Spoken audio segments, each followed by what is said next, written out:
Well, as India marks October 27th, Jammu and Kashmir Accession Day, Union Law Minister Kiren Rijiju dug out the 5 big blunders by India's first Prime Minister Jawaharlal Nehru, engraved in the dark pages of Indian history.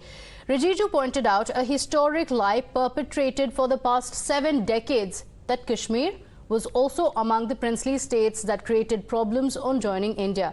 He clarified that Maharaja Hari Singh had requested Nehru for Kashmir's accession to India just a month before partition. However, Nehru did not accede to his request and created several conflicts due to his personal agenda. Today, Kashmir has unnecessarily become an issue, a disputed issue, which is not. It is in the integral part of India. So that is why it is very important that we take out the fault and build on that and set a correct narratives. So that is why what blunders committed by Pandit Nehru ji has been corrected, has been undone by Modi ji. स्वर्गीय जवाहरलाल नेहरू जी ने 5 ऐसी बड़ी गलतियां करी, भूल करी, जिसकी एक बड़ी कीमत हमारे देश को, देशवासियों को और जो कश्मीर के नागरिक हैं उनको चुकानी पड़ी। किरण रिजिजू जी ने भी प्रकाश डाला है और कुछ अहम मुद्दे उठाए हैं और Bharat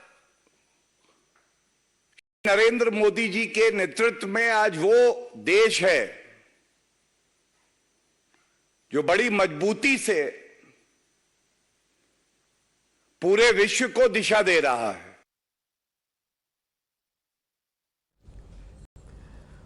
All right, so what are the blunders that Kiren Rijiju spoke about? In fact, he listed them out as well. Let's play it out for you. The 5 blunders as listed by the Union Law Minister.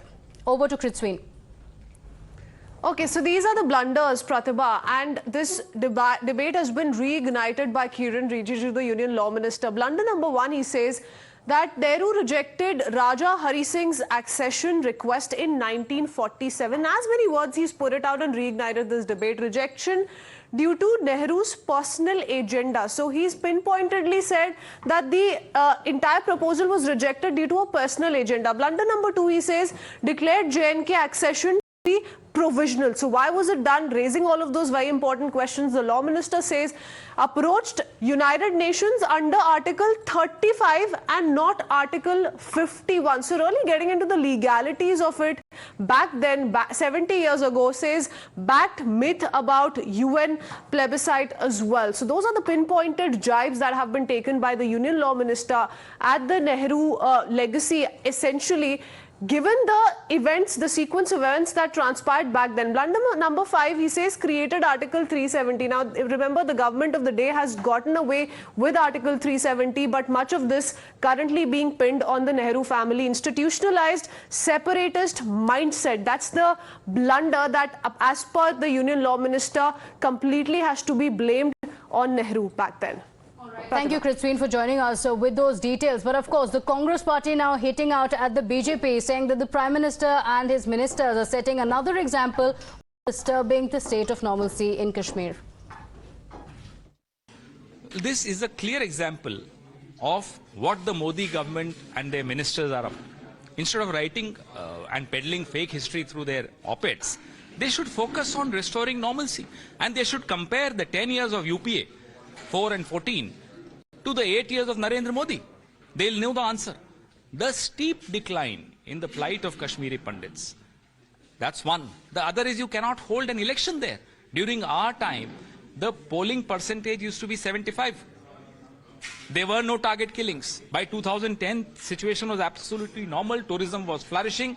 Look at the situation today. And well, the BJP has escalated the attack, saying Jammu and Kashmir signed the same instrument of accession as all other princely states. Legally, the integration was complete, but Nehru arbitrarily insisted that the accession was provisional. So for 75 years, this seeded doubt and separatism. All right, let's open this off. Sushil Pandit, activist, joining us. Ahmed Ayaz, lawyer, also joining us on the broadcast. The criticism that has come in, Mr. Sushil Pandit, is that why open up old wounds? Why talk about these issues now? In fact, the Congress party, you just heard that reaction as well, saying, you know, there's a state of normalcy that the government talks about. Why not ensure that continues? Instead, we have wounds of the past being opened up yet again. No, indeed, they are wounds of the past, and these wounds are more than 70 years old, haven't healed till date. In fact, we are paying for these blunders. We are paying for these crimes. These are crimes of high treason against the country. Can you imagine? The state of Jammu and Kashmir repeatedly offered to accede to India, accede unconditionally, and it was kept away on flimsier grounds. One of the grounds was that unless you appoint Sheikh Abdullah your prime minister and send him to negotiate, we will not entertain any request. And this happened even after the invasion of Kashmir. Invasion of Kashmir happened on 22nd of October. On 24th of October, Maharaja Hari Singh again pleaded because his forces were inadequate to handle the invasion. The then government under Jawaharlal Nehru stuck to its ground that unless Sheikh Abdullah comes with this request, we will not. And on 26th of October, when Lord Mountbatten called the meeting, the proposal had come with Sheikh Abdullah. Maharaja was on his knees begging for assistance so that the invasion could be resisted. And invasion was resisted on 27th of October, on the 6th day of invasion. Imagine how Kashmir was made vulnerable by the government of Pandit Jawaharlal Nehru purely and only to get Sheikh Abdullah in the driver's seat. If this is not high treason, what is? And thereafter, when every other state acceded to India's constitution, subjected itself to the jurisdiction of Indian Parliament, adopted Indian constitution, Mr. Sheikh Abdullah, who was a signatory on the approval of the constitution on 26th of November 1949, refused to accept that constitution for his own state, and then refused to accept the jurisdiction of Parliament, and insisted on being called the Prime Minister, insisted on a separate flag, insisted on having a separate definition of citizenship, insisted on all kinds of separatist issues which were granted. So why was Jammu and Kashmir singled out? That's the question. Mr. Ahmed Ayaz, if I can just bring you in here, Sushil Pandit, requesting you to stay on with us. Mr. Ahmed Ayaz, why was Jammu and Kashmir singled out? That's the question that's being asked. Was, separatism being encouraged? Was it because of a personal agenda of Nehru that this decision was taken? It was not the personal agenda of Nehru. It's untrue to say that Raja was being for that. Was interested to accede unconditionally is totally untrue.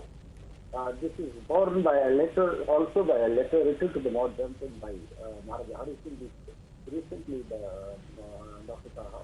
Hari Singh has said about, and that is true, because Maharaja was not in a position to decide as what to do because of certain reasons, one being geographical and then the state being Muslim majoritarian state. He was not in a position, he was still in a dilemma, and in the process, in the meantime, the invader... But it approached 1 month before the independence. Jawaharlal Nehru himself has spoken in the parliament that there was no dilemma, that Maharaja was insisting. No, if he, see, it is very clear, if he was insisting, does it mean that then the conditions could be, then the Maharaja would be asked to set out conditions? No. Had he been insisting, then he would not have resisted till such time invaders from Pakistan raided Kashmir. It was only the compelling reason for the Maharaja to seek military help from India when Pakistan invaded. And then the Nehru accepted, the government that time accepted the accession subject to certain conditions. And in the process of negotiation, certain conditions were But why would? But the charge is decided. that tougher conditions had been imposed. Mr. Sushil Pandit, is it really these conditions, or were impossible conditions, put in place and only for Kashmir? Not at all. In fact, the performa, the template of the letter of accession is exactly the same as was in the case of more than 550 principalities. This was provided for under India Independence Act for the princely states. There were no special conditions. These were common conditions across all princely states. It's a lie that there were specially negotiated conditions for accession of Jammu and Kashmir. And this was a format, this was a template mandated under India Independence Act, so it couldn't be deviated. There was not even a change of full stop or comma.